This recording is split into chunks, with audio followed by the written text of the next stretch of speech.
Now that we flashed the Qubes image to a USB stick, we can connect this USB stick to a computer and install Qubes as a main operating system on that computer, or we can use another USB stick, flash Qubes to it, and then use Qubes as a live operating system using this second USB stick. So we'll be able to connect it to any computer we want, regardless of what operating system it runs, and then we'll be able to use Qubes, and when we're done, the computer that we used will be back to using its default operating system.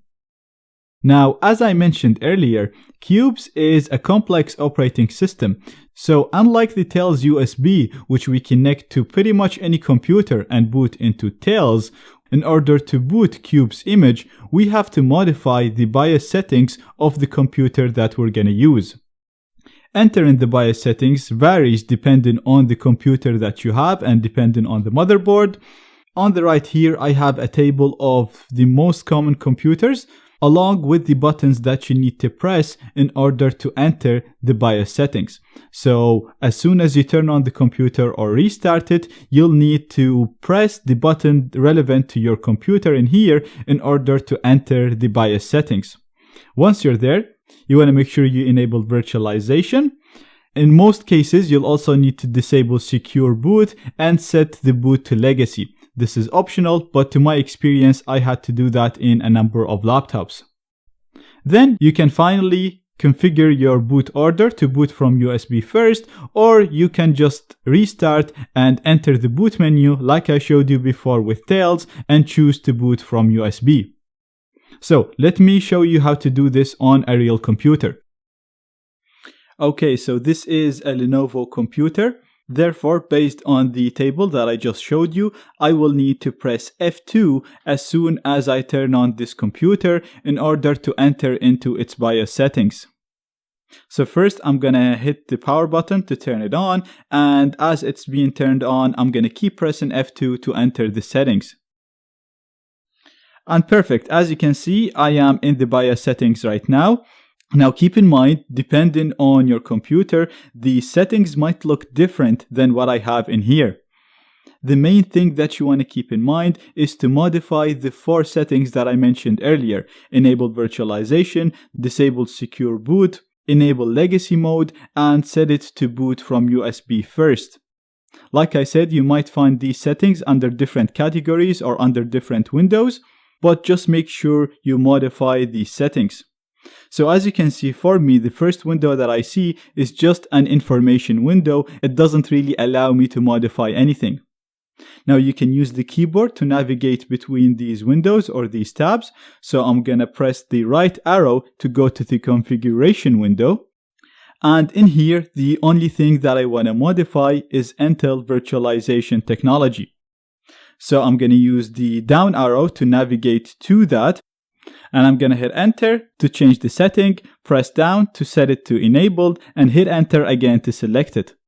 Now, if you're not sure about how to use this interface, because like I said, you might actually get a different interface, keep an eye on the instructions that you see at the bottom, as they tell you exactly how to navigate and modify the settings.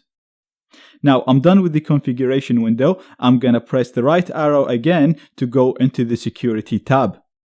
In here, again, we have another option that we want to change, which is secure boot. And like I said, this is optional, but in my experience, this can interfere with booting into Qubes and prevent you from installing Qubes. Therefore, I'm gonna scroll down to secure boot, again, hit enter to change the setting, change it to disabled, and hit enter again.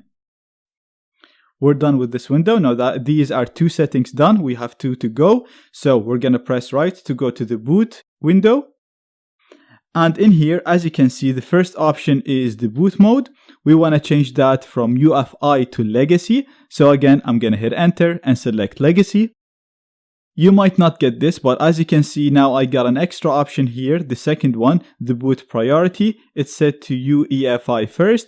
Again, I'm going to hit enter and change that to legacy first. And finally, you don't even have to do this. I'm going to change the boot order so that it boots from USB first. You don't have to do this because you can exit this and just manually choose to boot from USB. I'm just going to do it here so that when I restart, I won't even have to enter the boot menu. So I'm just going to scroll down to the USB and I'll bring it all the way up. Again, I'm looking at the bottom of the BIOS screen to see how I can move items up and down. So based on that screen, it's telling me that I can use F5 and F6 to do so. Okay, now we're done with all the settings. So we enabled virtualization, we disabled secure boot, we disabled UEFI and we set the boot to legacy, and we set it to boot from USB first. We're done with everything. We're going to go to the exit. So again, I'm going to press the right arrow again, and I'm going to select the first option, exit saving settings. It's going to ask me, do I really want to do this? I'm going to say yes. And before hitting enter, because once I hit enter, it's going to restart my computer, I'm going to connect the USB device that I flashed the Qubes ISO image to.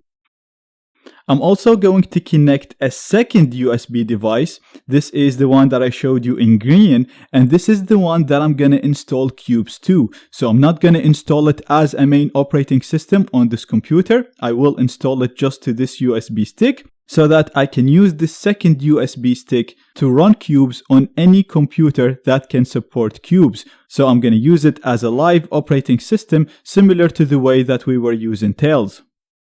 And now that we are ready to restart, I'm going to hit enter to save the changes and restart the computer. Now, as you can see, it automatically booted using the USB stick into the Qubes image that we flashed to our USB stick. If this didn't work for you, if it didn't boot automatically into this, then enter your boot settings as the system is starting, similar to what we did with Tails, and force it to boot from the USB stick that we flashed Qubes to. So now we're ready to go ahead and install Qubes, and I'll show you how to do that in details in the next lecture.